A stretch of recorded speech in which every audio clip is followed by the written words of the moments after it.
Hello everyone, I have just finished playing in the first ever iKailaCup hosted by everybody's favorite One Piece YouTuber iKailaCai, and it was proxies legal for OP17, so I got to play this bad boy, Roxy Zebek, for the first time in person, not on the sim, and this deck is so fun, let me tell you. This deck is fun. So I wanted to do deck list, talk about my matchups, and end up going 4-0 to start and then losing in the final round against Pair Down, which was really unfortunate. It bumped me down, and I also managed to not play on stream a single time while I was undefeated. So it was a little disappointing, but I'm happy with how it did. And yeah, let's talk about the deck list. All right, let's do it. Obviously, this is a rocks deck, so it is more about ratios than anything because there's a lot of, very obvious includes. But starting with 3 Stressen, I think this is a good number. I don't think you need 4. Like, I'm pretty comfortable with how I saw, all my pieces in the games where I needed them.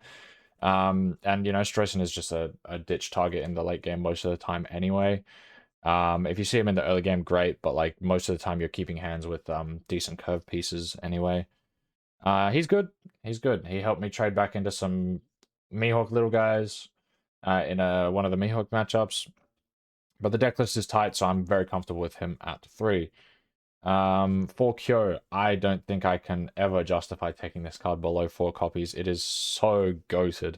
It just does everything, like removal protection, great stat line, can swing at little guys, can poke leader, replaces itself, play it off of 10 cost if you're playing Shiki.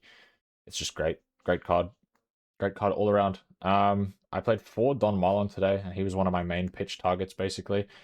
I play 4 just so in the early game, if I see him plus an event, I can pitch the event and then play him and get the event back after pitching it with my leader effect. So basically, free, sort of. If I don't have him, especially going first, I'll, just play Stussy even if I'm not freezing anything. Or just, if I had a Kyo or Strussen's, play those. Or if I had a Strussen on turn 1, just swing 5-5, which I did in one of my games as well. For Stussy, of course, the GOAT, the stall queen.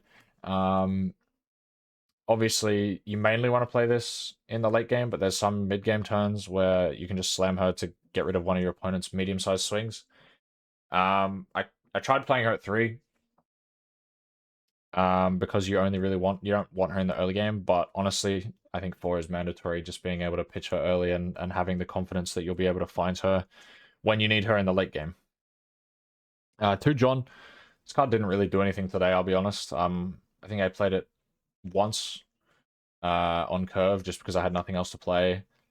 And I left it active, and then next turn I turned it sideways for an attacker, and it ate a big attack, and that was about it. So I was perfectly whelmed by it. Not overwhelmed, nor underwhelmed. It was fine. I'll keep it at 2 for now. I'm not running the silly Usopp combo. One of the mirrors that I played, he was running the Usopp combo where you use the event and then you just trash 1 card to protect your John from each swing. But he also whiffed his leader effect 1 turn on one of the Usopp events. And all I did was just swing at the John base. I swung my entire board base at the John. He went down to 2 cards in hand. And I Gloriosa the John, even though he has Kyo on board. So I say, do you want to give me your last 2 cards to defend the John? He says no. And then I use my last 6 Don to play Stussy, freeze something, and then tap it to freeze his 10-drop or whatever else it was.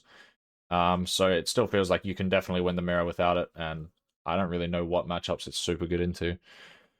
Mihawk, maybe, but I don't know. 2 Kaido. This card is fine. I don't think I resolved it a single time. Like, I didn't resolve the effect a single time during the event. I played it once, I think, once or twice, just for a blocker, and that was about it. Still a good card, obviously, though. I would keep it at 2 for now. Gloriosa, the goat that did not show up when I needed her to show up in the final round against Mihawk, who went, first 2 turns was Searchers and Samurai, and then on 5 he went Odin plus Samurai, and then on 7 he went 6-5, and then on 9 he went 6-5, and I didn't have any Gloriosas the entire game to bottom deck his Odins and stop any of the aggression, so I was just getting run over. When I finally took the board back, he hit me with Beppo Luna into Beppo Luna, so that was just an absolutely brutal game. And then I found all three Gloriosas in a row after that, so that was completely brutal. Another card that, funnily enough, I didn't resolve in any of my games, which is really weird, but obviously you still play it at 4. It's like standard. 4 Newgate standard, 4 Shiki standard, 4 Dendrop standard, and then 8 event also standard. Like, can't change any of these. This is all sort of mandatory. And then the GOAT, the absolute GOAT. 3 Buckin, 1k counter. Even with 3, it felt amazing. And then there was still some turns where I got poked for 5, and I was like, man, I wish I had a Buckin in my hand right about now. So genuinely, I think I would take this to 4. I was experimenting with 3 to see how it feels. It feels amazing, so I want to go to 4. I just don't know what I would cut. Like, maybe a Don Marlon, even though I do want to see him in the early game. Maybe a Don Marlon. I can't justify cutting a John. I want to have at least 2 of all my searchable cards so I can find them when I need them. But so it might just end up being Don Marlon. But yeah, pretty much no changes. The list felt really good. I felt comfortable in the mirror. I should say my matchups. I beat a Rox, beat a Rox, beat a Mihawk, beat a Red Green Luffy, and then got beaten in the last round by a Mihawk. So it's pretty standard matchups, about what you'd expect. There's a lot of Rox, a lot of Mihawk. And the Mihawk matchup definitely feels tough if they see what they need. Definitely tough.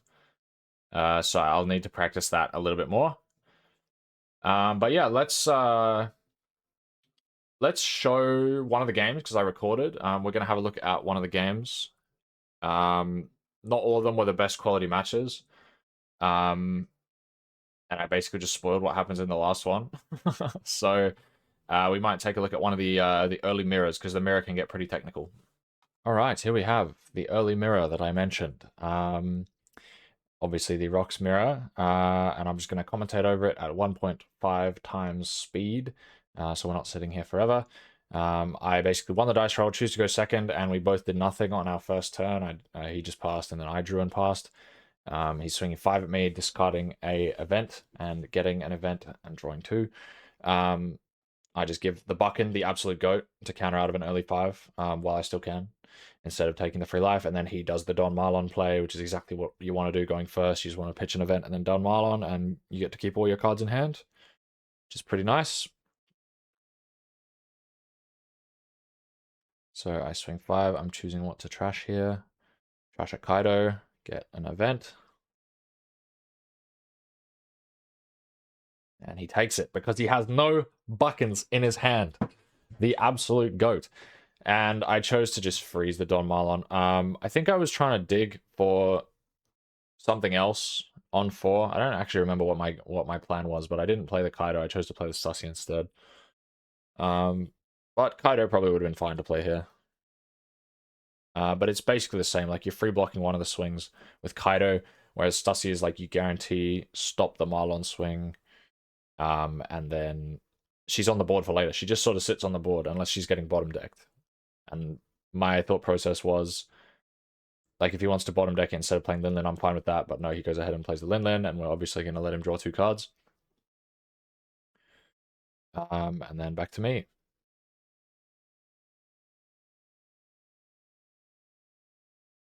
So yeah, having the Stussy on the field is really nice because in those turns later on, when you have 3 Don to spare, or you're not playing a 10-drop, and I get the Newgate on my 6 Don turn, which is absolutely fantastic. You love to see it. I don't remember if I had another Newgate or not. I might have had a Newgate already. And then we're just swinging with the Stussy.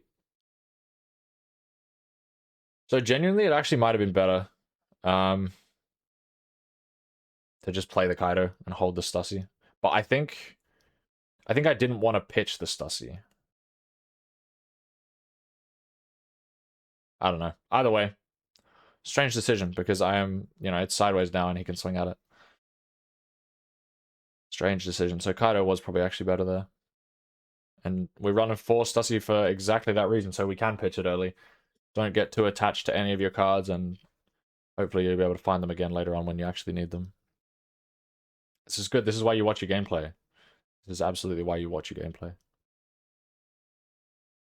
He's just thinking about what he wants to do this turn. It's his 7 on turn, so obviously he's looking to play down either Newgate or potentially Shiki. But again, if you play the Shiki, you should not be rushing it here because then my Shiki is going to clear his Shiki. And this matchup is incredibly like board dependent. It can look like you're losing. You could be on 2 life versus 4 life and less cards in hand, but like if you take their board, all of a sudden you are like unkillable and they are very killable.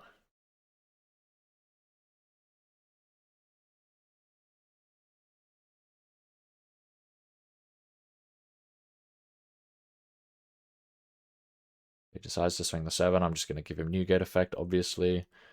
You really need to plan out your opponent's swings so you know when the best time to give your 3Ks is. For example, there was a turn in my red-green Luffy matchup where he could have swung the Sanji, but I know he's not going to swing his Sanji because it's just going to get exploded by Shiki the next turn. So I chose to give my Newgate effect for like a 6k poke rather than wait for his Sanji. You just want to make sure you have as much true counter in your hand towards the end of the game as possible. So he does end up playing the Newgate. He swings, chooses to use Newgate effect to swing aggressively, so I can't just give a 2k. So obviously I'm taking that. And then back to me.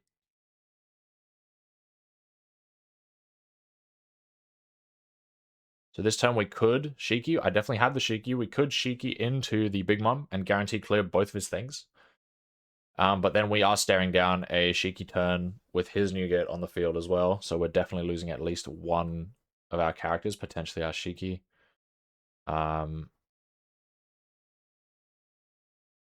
Like, I think if I have a Newgate here, I would rather play it. But I don't remember if I did have a Newgate or if I played the Shiki. Because I do need to get rid of that Lin as well.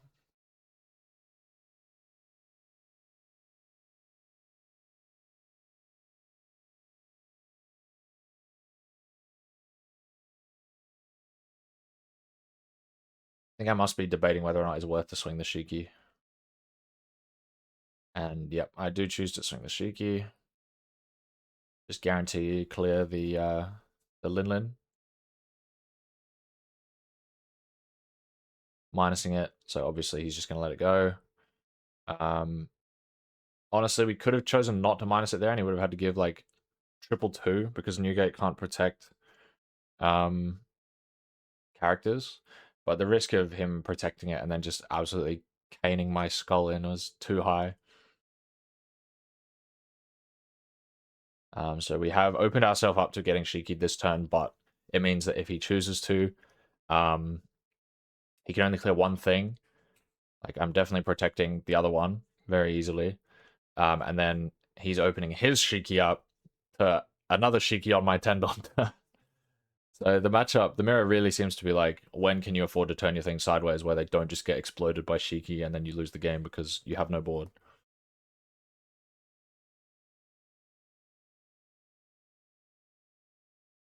So there's his Shiki.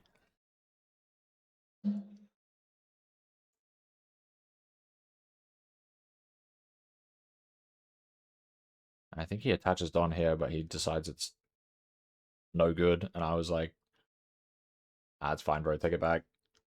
Don't worry about it.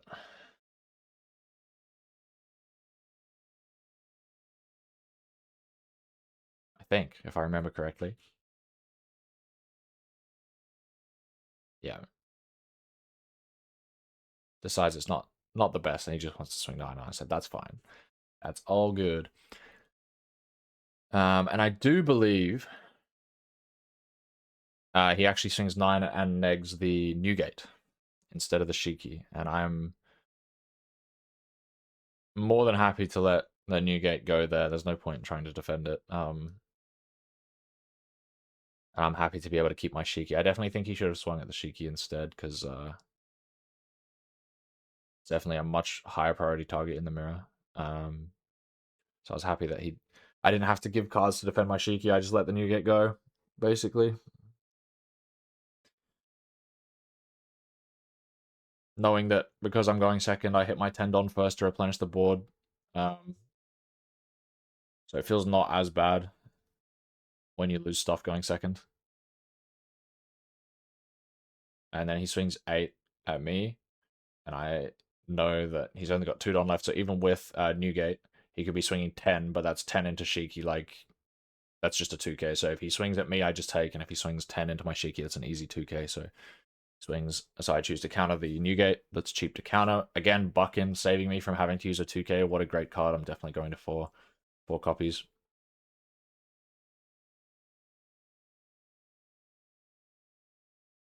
Start out by just poking his leader. That way I get more value without having to commit any Don. Like, well, I mean, normally when you have Newgate on the field, you can threaten an 8k. But even here, if I had Newgate on the field, I doubt I'd be threatening 8 because I'm looking to play down a second Shiki. Get rid of Lin, and I believe I swung at his Shiki. And it's really important to swing at the Shiki, right? Because you might think, oh, 9 into 6, that's just 2 2Ks. But more importantly, it's 3k above, and his Shiki effect is giving him 3k power. So if he wants to defend it, it's 2 cards regardless. And then I get to go. I'm threatening basically another Shiki. And he does defend it. Gives me a card on a 2k. Draw a card off the rocks. Play down another Shiki. So good in this matchup. Unfortunately, we didn't have a Strucin or a Kyo. So just the Shiki. But that's fine. You know, playing a 10-12 that plays a, rush 7-9 that basically clears anything is perfectly fine. I don't remember if I did use... Yeah, I do use Leader Effect here just to make sure that I clear it, because he very realistically could give me 2 more 2Ks to defend it if I only swing 9 into 6. So I give another card just to make sure. It's definitely worth giving the brick. Make sure his Shiki dies, because now he's staring down a 10-drop and 2 Shikis with no Shikis of his own on the board. And because Rox is so adept at attacking sideways characters, I feel like Shiki ends up mattering way more in the mirror than Newgate. Like, Newgate's perfectly fine into most matchups, but in the mirror especially, you really need to have that 3k to be able to counter characters and not just leader. Because if you've only got Newgates on the board and they just swing at your characters are all just going to die, including the Newgates. So the Shikis are really just that important. And here we go. He goes into his own Tankos Shiki. Tankos plus Shiki.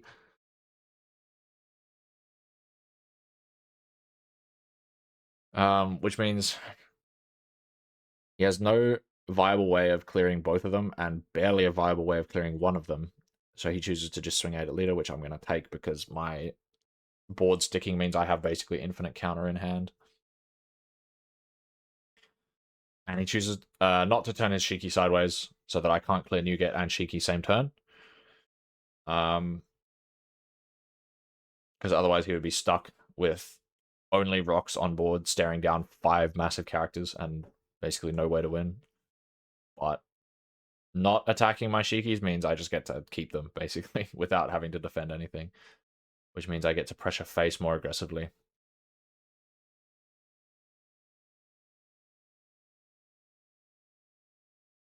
So I'm swinging Shiki and making the Newgate by 3.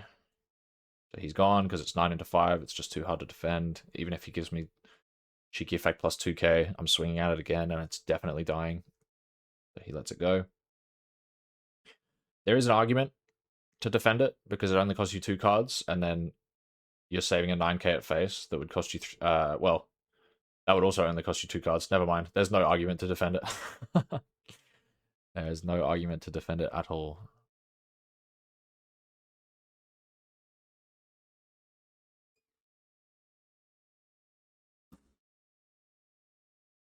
Now he's thinking what he wants to do about these massive swings coming his way, and he's just elected to take both, basically. Go down to 1 life. And so both of us are on 1 life. I think my only advantage at this point is... I think we have about the same amount of cards in hand, because he's just taken 2 life. My only advantage at this point is an extra Shiki on the board, until I play my Tendon turn, of course. And I choose to just play a blocker in the Kaido, and then resolve the Stussy's second effect to make sure his Tenkos can't attack.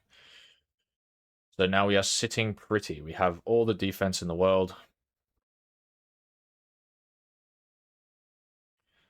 And he only has 2 viable attacks this turn, maybe 3 if he plays a third Shiki. And that is what's so good about rocks, is you can stabilize so hard. Even if you're down on life, you know, all it takes is 1 turn of slamming 2 things on the board, you know, clearing something, freezing something else. You've now got a blocker and cards that give you 3k counter. You stabilize so hard.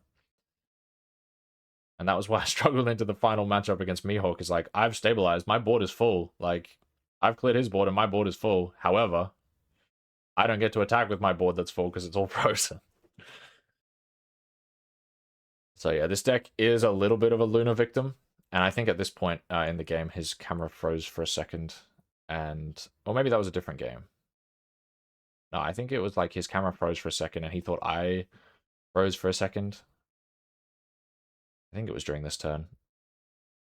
We were both a little confused because I was fairly sure it was his internet, but he thought it was my internet. But it was fine. He was a chill guy. No issues whatsoever.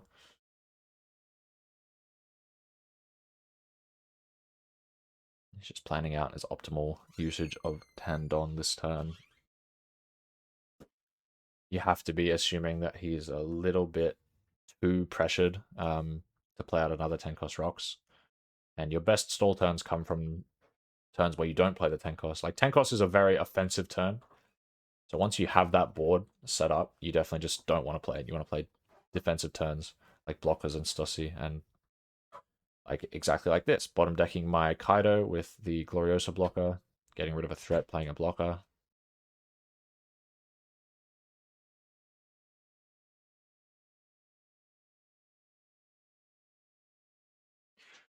Swinging his leader.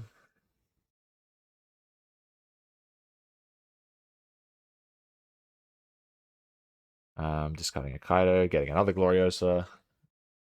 And I'm thinking about, and obviously that was at leader, I believe. And we can't use our Shikis to defend leader swings, so we just have to give actual counter. And he does the same thing. He plays a Stussy. Stop my Stussy and my 10-cost. But the thing about Stussy is she represents a threat even when she can't attack. Because she's threatening another mere 3-don to stun his 10-cost for another turn. So I believe he ends up electing to just ensure he clears the Stussy. Because 9 into Stussy, I can easily give 2 bricks. My 2 Shiki effects. 2 bricks out of hand, I'm not too worried about that. And then I guarantee get to stun his 10-cost for 3-don next turn, if I so choose. So he actually elects, I believe, to use Shiki effect just to guarantee clear the Stussy, which feels pretty good. Either way, if it gets cleared, if it doesn't, it feels pretty good for me. You have these games as rocks where you're like, you just feel so in control. You're like, oh, they've cleared my board because they have to. More space for me to play more strong units.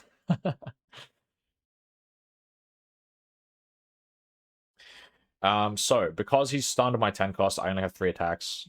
He's got Shiki for defense, blocker for defense, and a life. So I'm basically assuming I can't go for game this turn, and I also have no reason to go for game this turn. I'm trashing an event off of my leader effect because I'm pretty sure at this point I have nothing but 2Ks in my hand. So I'm pretty sure I decide to go for board. Because you really do need, like, if you're ahead, you need to play the slow matchup. If you try to go for game when you don't have it, you risk just completely throwing the game, losing your board, and then getting locked down and locked out of the game. So we're swinging at the Stussy. He gives us a 2K.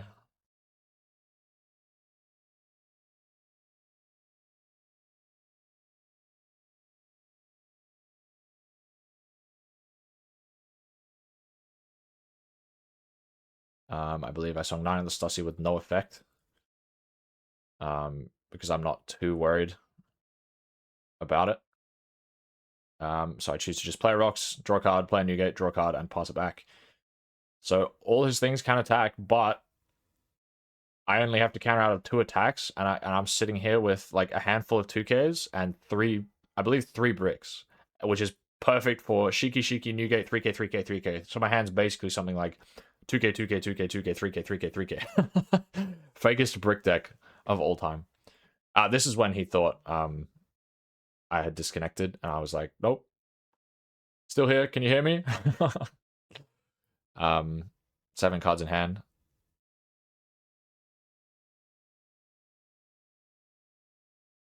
And I obviously have like know for a fact that he can't kill me with what he has on board.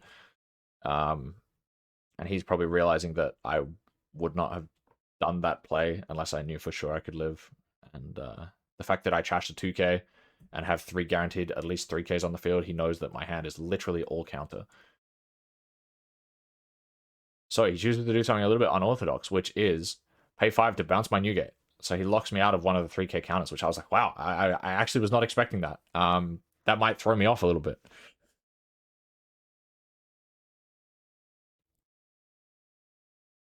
And obviously I have to remember now that I can't use my Shikis to defend 3k from his leader attack. I can only defend one of the character attacks. So I definitely have to use my Shikis on one of his character attacks or both. And I need to defend 2 out of his 3 attacks here to live. So he starts with 11. This is a good number. It means if I want to use my Shikis, I have to use both plus another card.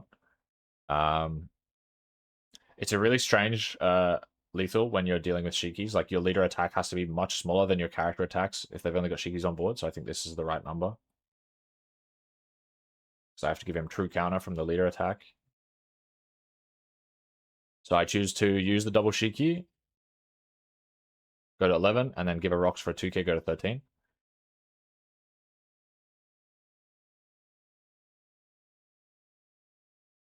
Now I'm down to something like 4 cards in hand. And he basically swings 8. He has no Newgate. If he had a Newgate, this would be very scary. Like, being able to buff up to an 11. And I give him 2 more 2ks to counter out of the 8. Because I definitely did not have enough to counter out of the 12, that's for sure. And then I take the 12. And he realizes that's it. He asked me how much counter I had left. I had exactly 1 2k left. So it was actually a really interesting lethal there. Bouncing the Newgate to guarantee that I had 1 less 3k, and then go for good maths, basically. Good maths. But I think I had enough to live regardless on the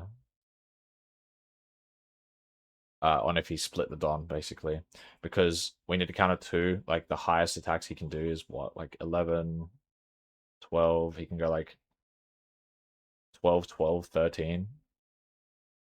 And if he doesn't bounce the Newgate, I'm going like 3k, 3k, 2k, 3k, and then the rest of my 2ks, and I can live that as well. So I actually almost got caught off guard by Newgate getting bounced by the 0 cost event. So, you know, keep that in mind when you're going for your lethal. It's a real option. And yeah.